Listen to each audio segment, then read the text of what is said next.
Salam Hyper Grace bagi Salam kita semua. Haleluya. Haleluya. Para penonton dibantu menutup pintu supaya tidak silau.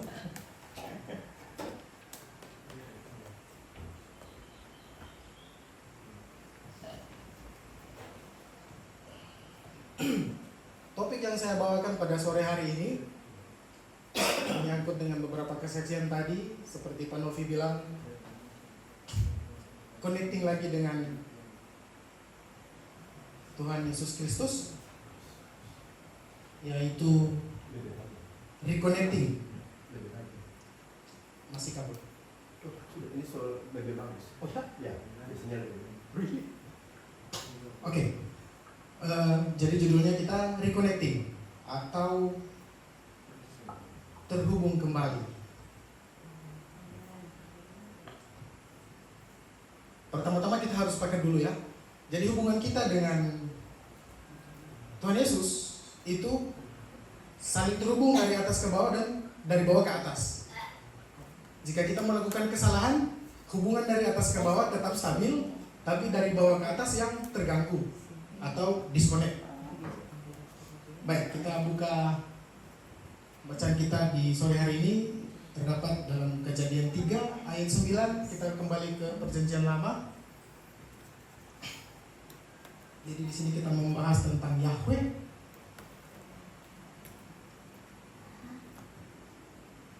Yang sudah dapat kita baca bersama-sama sebentar. Kejadian 3 ayat 9. Kita mulai, 2, 3. Tetapi Yahweh Elohim memanggil manusia itu dan berfirman kepadanya, di manakah engkau? Cukup sampai di situ. Apakah sengaja dia tanya di manakah engkau? Apakah Yahweh ini tidak tahu Adam ada di mana? Pada saat itu kan Adam setelah melakukan pelanggaran, melakukan dosa, dia dengan Hawa bersembunyi di balik pepohonan. Apakah Tuhan Yesus tidak tahu? Yahweh ini tidak tahu ada di mana Adam? Tentu tidak. Semua orang setuju dia tahu, Allah Maha tahu ya. Lalu kenapa dia bertanya, di mana kau? Where are you?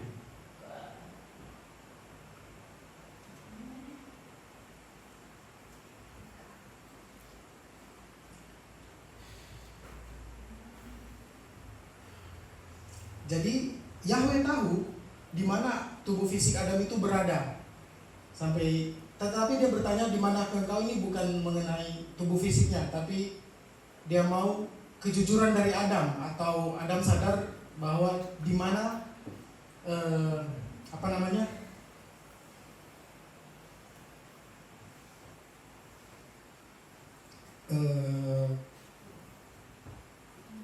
rohaninya Adam itu ada di mana letaknya. Jadi setelah Adam melakukan perbuatan dosa, melanggar firman Tuhan, dia bersembunyi, takut menunjukkan, karena bersembunyi di balik pepohonan menutupi rasa malu setelah melakukan tindakan dosa melanggar perintah Yahweh. Faktanya, Yahweh bukan bertanya tentang informasi di mana Adam berada, tetapi Yahweh mengundang Adam untuk melakukan pengakuan. Yahweh tahu di mana tubuh fisik Adam berada, tetapi Yahweh ingin Adam mengenali di mana dia berada secara rohani, yaitu terpisah, malu, atau tersesat. Atau bahasa yang kita pakai, disconnect. So, tak ganggu DP hubungan dari Adam ke Yahweh. Nah, pertanyaan ini terjadi pada kita sampai sekarang. Pada sekarang ini terjadi pun pada orang semua di sini.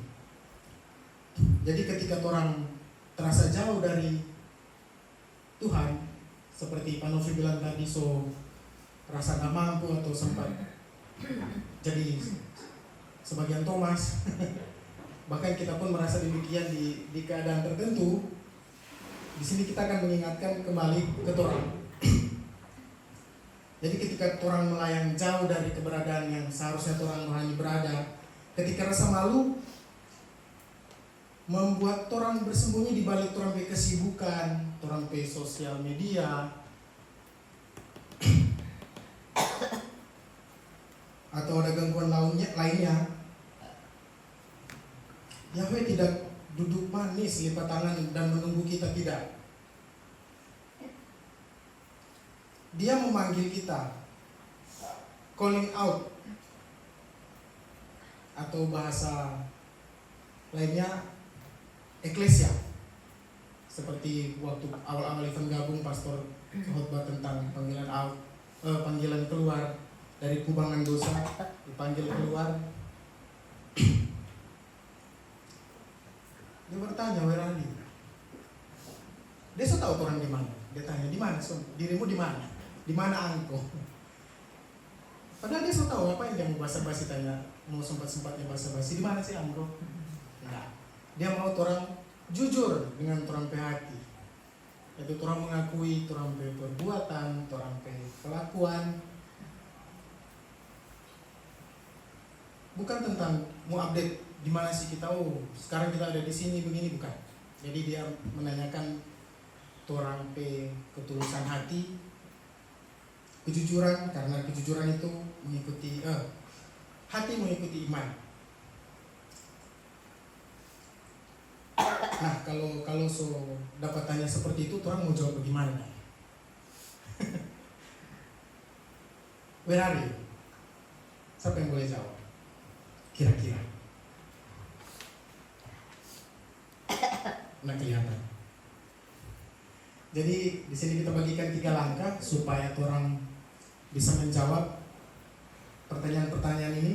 1, stop bersembunyi.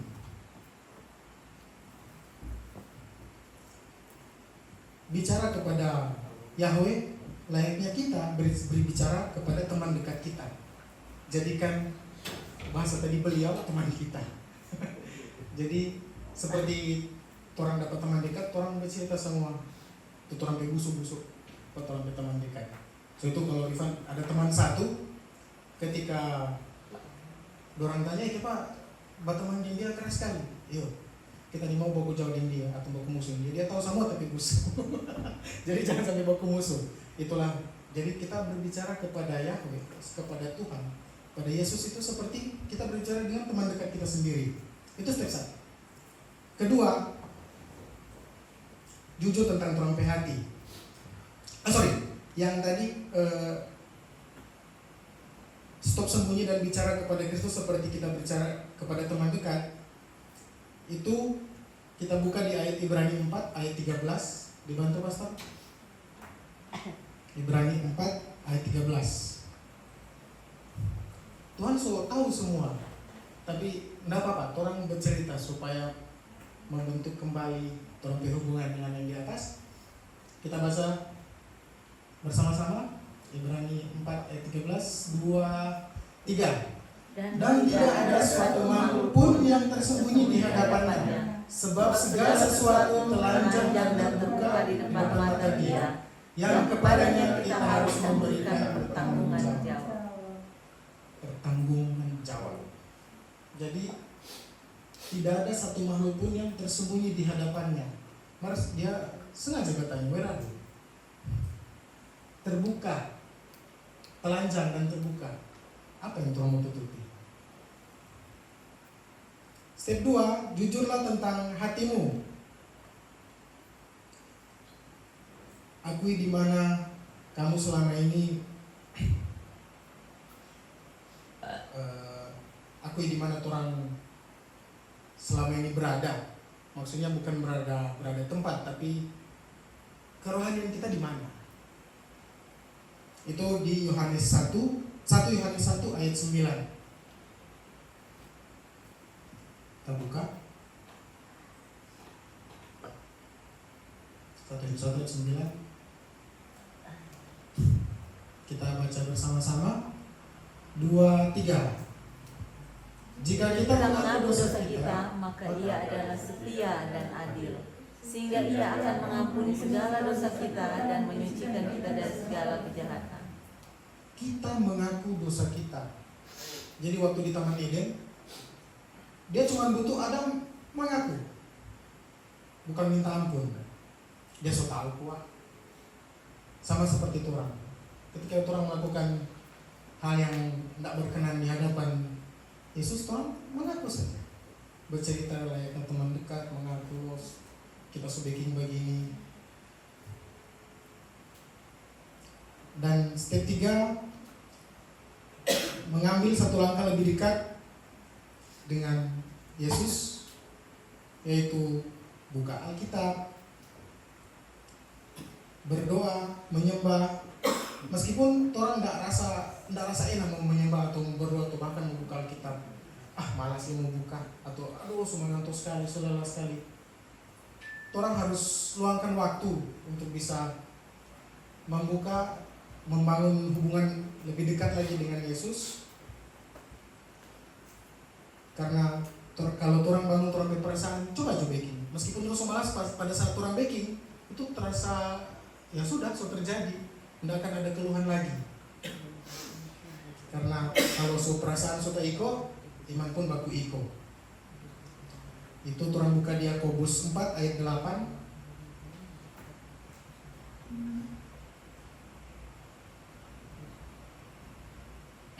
Dibantu Pastor. Di Yakobus 4 ayat 8.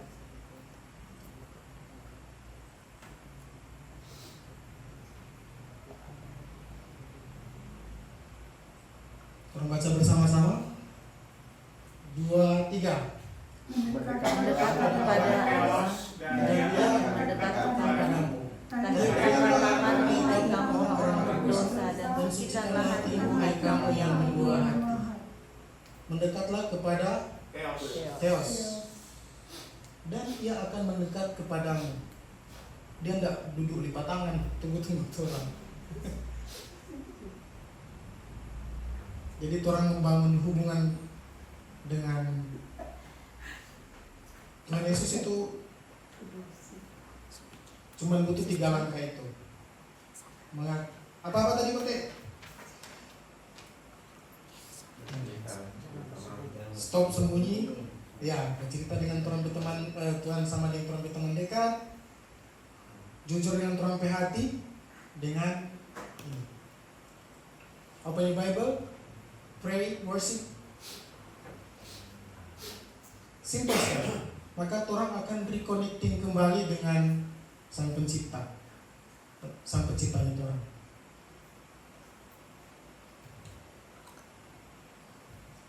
Jadi ketika Yahweh bertanya, "Where are you?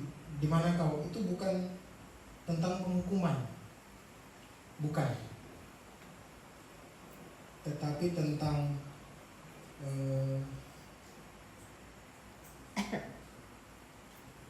dia lupa.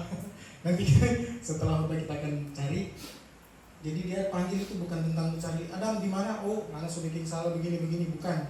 Tapi tentang hubungan kembali terkonek dengan Yahweh karena sempat terputus.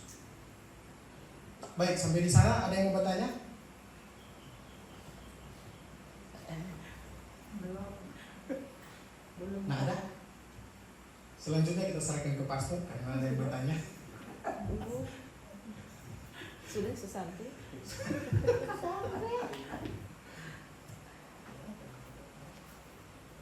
Silakan pastor.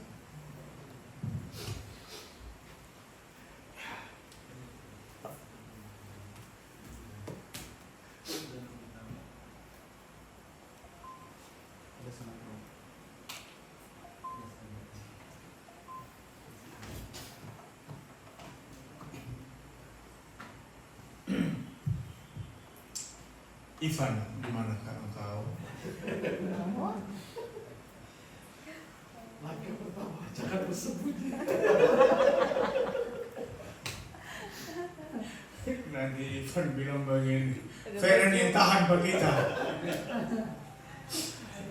Kita mau datang, Feren bilang, aduh, masih ada 2. Nah, kan begitu toh. Di manakah engkau? Ya. dalam bahasa Ibrani-nya bagus ya. Tuhan Yahweh Elohim memanggil itu kata bahasa Ibrani-nya kara. Nah, ingat itu Santan kara. apa tadi? Santan kara. Santan kara. Ya. Kara itu sinonim dengan kaleo. Itu call out, panggil. Adam, di manakah engkau? Ya, dia bukan tidak tahu ya, dia maha tahu. Tetapi dia perlu pengakuan. Ya, dia tahu. Des Yahweh Elohim memanggil. Ya.